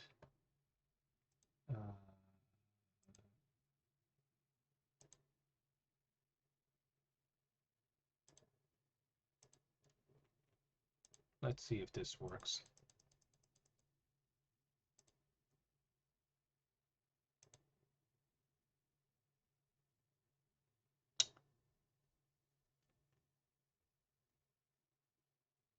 So I will never have the voice of Carl Sagan. But I do feel like there's only one thing that I can end this stream with. This image is called the Pale Blue Dot. It was taken by the Voyager 1 spacecraft on the 14th of February 1990. It's a photograph capturing a tiny dot hanging in space right there, which inspired Sagan to write this text.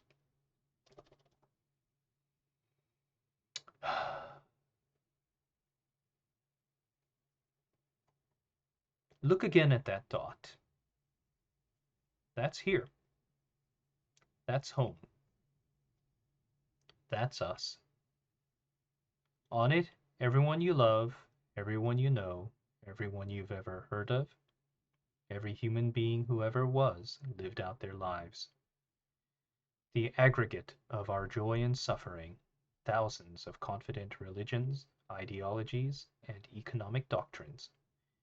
Every hunter and forager, every hero and coward, every creator and destroyer of civilization, every king and peasant, every young couple in love, every mother and father, hopeful child, inventor and explorer, every teacher of morals, every corrupt politician, every superstar, every supreme leader, every saint and sinner in the history of our species lived there, in a mote of dust suspended in a sunbeam.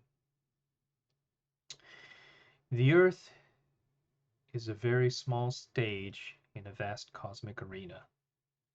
Think of the rivers of blood spilled by all those generals and emperors, so that in glory and triumph they could become the momentary masters of a fraction of a dot.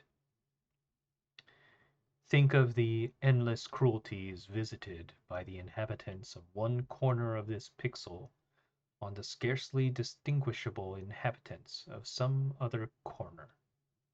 How frequent their misunderstandings, how eager they are to kill one another, how fervent their hatreds.